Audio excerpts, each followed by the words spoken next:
What's going on, everybody? It is 2023, and in this video, I'm gonna help you become a data analyst.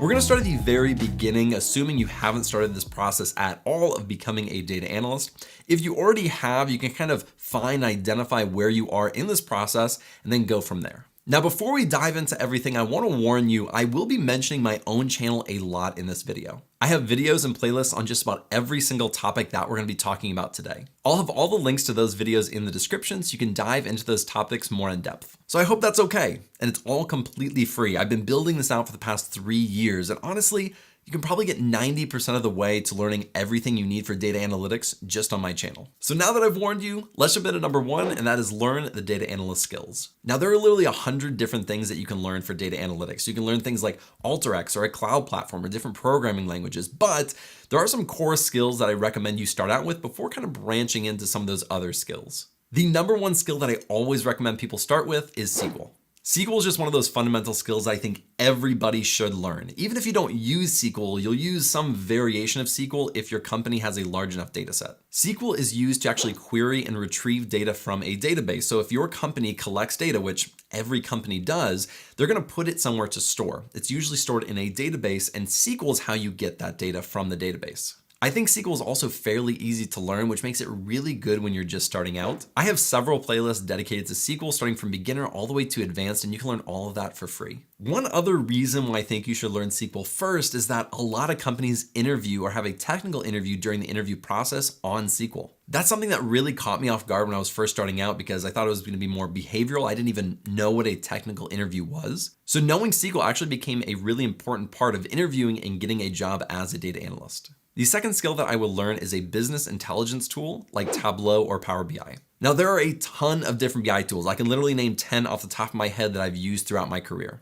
But what I will say is that learning something like Tableau or Power BI is pretty transferable to almost all of those other BI tools. They're all fairly similar in how they do things and how they show and display the data. You most likely won't have a technical interview asking you about Tableau or Power BI, like to build something for them. That usually does not happen, but the combination of SQL where you can query your data and then taking that data to build something, that is a really, really great combination to learn right away. I have an entire series on both Tableau and Power BI with projects on my channel.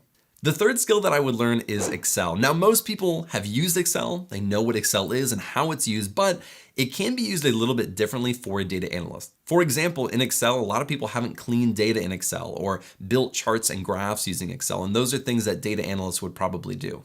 Excel is also just a fundamental skill that every company is going to expect you to know. So I have an entire playlist dedicated to Excel to actually walk you through how to use it for data analysis. The fourth skill that I recommend you learn is Python. Now, a lot of people will have Python higher up on their list. They only use Python. They don't use SQL or a BI tool. They just do everything in Python. Now, Python is a fantastic tool. You can use it to manipulate your data, to create data visualizations, and a ton more like web scraping and regular expression and 100 different other things. But it can be kind of hard to learn. It took me a long time to really learn the basics very well. That's really the only reason why it is farther back. I feel like SQL and a BI tool are really easy to learn and really pack a big punch, whereas Python can be quite tough to learn in my experience, and you may not use it as often as you would something like SQL or a BI tool. If you're interested in learning Python, I have an entire series dedicated to Python as well as projects that you can build. Again, I warned you, there's gonna be a lot of self-promotion in this video. I have videos on just about every single one of these topics.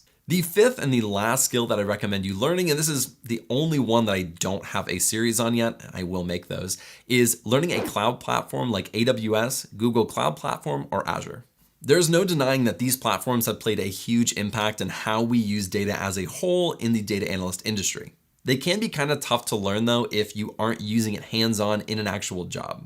I think that learning a cloud platform is already something that most people should start working towards because in the future, it's only going to become more prevalent. Now, where can you go and actually learn all of these skills that you need to become a data analyst? Well, the number one place that I recommend, of course, is my channel. I have free tutorials on all of these skills and a lot of other topics, and I think it's just a really great place to start. The next place that I recommend you looking at is Udemy. I recommend Udemy, especially if you're just starting out, because it's pretty cheap. You can buy an entire course, entire SQL course for $10 or $15. And they have courses on every single one of these skills. And I just recently made a video called DIY Data Analyst Curriculum using Udemy for under $75. So you can create an entire curriculum to learn all of these skills for under $75, which is just amazing. The next place that I'm going to recommend you look is Coursera. Now, Udemy is fantastic. They have really good instructors and good courses, but as a whole, I find that sometimes Coursera just has more professional or better content. Coursera is a bit more expensive though. You're looking at $59 per month for all of their courses, or you can pay upfront an annual fee of $399. So again, it's just a lot more expensive. I moved to Coursera once I started having a data analyst job and had a bit more money. But when I was first starting out, I just couldn't afford it. So I went to Udemy and it was a really great place to start. There's also places like Data Camp and Data Quest that kind of gamify learning, and they're more text-based. So all these other platforms, Udemy, Coursera, and me, they're all video-based. But if you like reading, Data Camp and Data Quest are a lot more of text where you can learn it by reading it and doing it. After you learn all of these skills, the next thing that I recommend you do is actually build projects with those skills. Now, what does building a project actually mean? It means taking a skill and then building something out of it that you can then show a potential employer. For example, if you went through and learned Tableau, you could go and take a data set and you could build a visualization and a dashboard in Tableau, and that would be a project.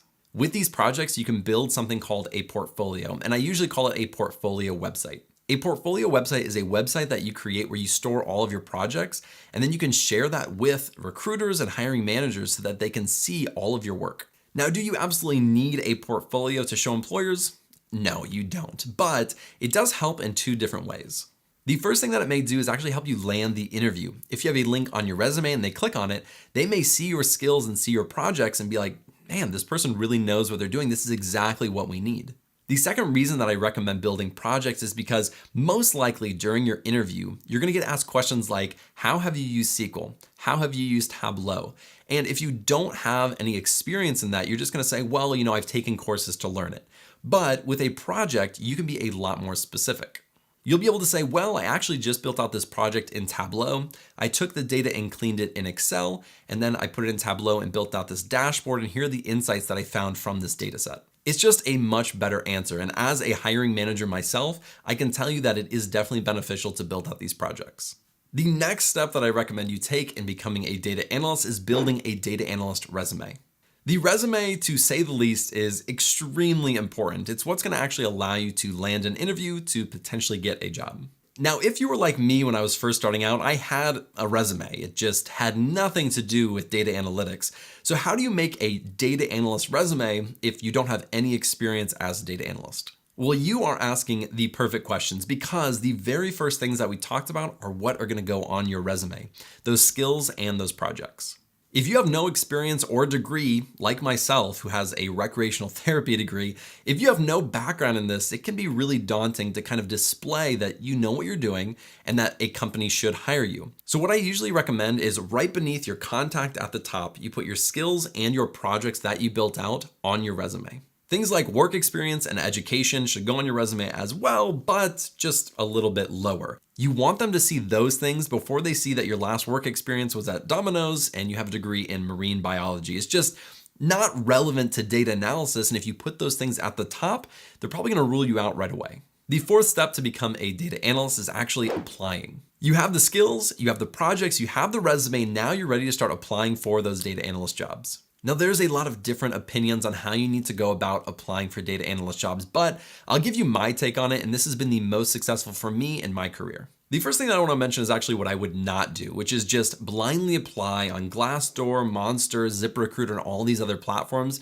to just any data analyst job that you can find. Now, I'm not against this. I think you should do that, but I don't think that's the only thing that you should do because the chances of you getting a call back or actually hearing something back are extremely low. To really increase your chances of becoming a data analyst, I highly recommend working with a recruiter. A recruiter is literally someone who is there to help you find a job. Now, when I first started out, I didn't understand what a technical recruiter was at all. And I was kind of nervous or scared to work with them, but it's actually pretty simple. A company has a position that they want to fill and they don't want to spend hours and hours and hours to find someone to fill that position, so they hire a recruiter. A recruiter is going to go out and try to find someone to fill that position, aka you. And so if you go and talk to that recruiter and they have a position that opens up, they will help you get that interview. And then if you get a job, let's say for $50,000, the company is going to pay that recruiter, let's say 10% of your salary. So they'll give them $5,000. So you don't actually lose or have anything to lose using a recruiter. You can reach out to recruiters in several ways, and I've done every variation, but I'll tell you my most successful way, which was using LinkedIn. There are tens of thousands of recruiters on LinkedIn. I made an entire video of how you can reach out to recruiters and what to say to recruiters on LinkedIn to help you land a job. So be sure to check out that video when you actually get to that point. But you can also just cold email and cold call these recruiting companies. But to me, it's just not as effective as reaching out directly on LinkedIn. And this is just a bonus one. The last thing that you need to do is accept a job offer. So in step number 4, after you apply to those jobs, you do actually have to go in, interview, and then get a job offer, which you will accept. I just thought I'd mention that just in case that was not super clear. Now, that was a lot of stuff. Let's talk about time frames to actually complete all of these things. Now, doing all of these things from scratch is going to take a while, but let's break it down by each step and see how long I generally think it's going to take. Let's start with step number 1, which is actually learning the skills. Now, just to be upfront, this one probably is going to take the longest for most people. For most people to learn all of these skills, it's going to take around 3 to 4 months. Now, if you don't learn a cloud platform and Python, which are the last ones that I recommend, and you just focus on SQL, a BI tool, and Excel, I think you can do that in under 3 months. That is very dependent though on how much time you have to study. That time frame is more for someone who has several hours per day, maybe 3 hours in the end of a night after you go to work. That is someone who has quite a bit of time to dedicate to learning during their week. Of course, that time frame is going to take longer if you don't have as much time to dedicate to learning. Now let's look at number 2, which was creating projects and a portfolio of projects. From my experience, when you're first starting out, it takes a lot longer to actually create these projects. It can take 1 or 2 weeks per project. I usually recommend people doing 3 to 5 projects in their portfolio before they start applying. And since they can take anywhere from 1 to 2 weeks, you're looking at anywhere from 3 to 6 weeks. The next step was to create a data analyst resume. Now, in my opinion, this one should take the shortest out of every single step here because you're really just kind of reformatting a resume or creating a resume. You're just adding skills, you're adding your projects, and then kind of reformatting it to make it look nice. This should hopefully take under a week, but if you use something like a professional service where they help you build a resume, it can take 1 to 2 weeks. The 2 last steps, which kind of go hand in hand, are step 4 and 5, which is actually applying for jobs and then landing a job. Now, this process can take as little as a month, or it can take as long as 6 months or a year. It really depends on how you're applying, where you're applying, and just the kind of luck that you're having with actually landing interviews. I've seen people who have never had any experience land a job within a month of starting to apply. And it's incredible, it's amazing, but it doesn't happen too often. You're usually looking at around 2 to 4 months on average to land your first data analyst job. If you put all of those together and kind of average everything out, you're looking at around 6 months total for the entire process. Now, I don't want that to discourage you, okay? 2023 is a long year. You have a lot of time, and it doesn't have to take 6 months. You could do it faster. You could do it in 3 months, and just prove me wrong. But if you are really focused and you are really driven to become a data analyst this year, I know that you can do it. Now, to maybe boost your spirits and make you feel a little bit better, I didn't know any of these things when I first started out. I didn't have anyone telling me kind of a plan on what to do. I had to go out and figure all these things out by myself, and it took me almost a year to land my first real data analyst job. So with all that being said, I hope that this video is helpful. I hope you now have a path on how to become a data analyst this year, and that my channel can be a big part of that. So thank you guys so much for watching. I really appreciate it. If you like this video, be sure to like and subscribe below, and I'll see you in the next video.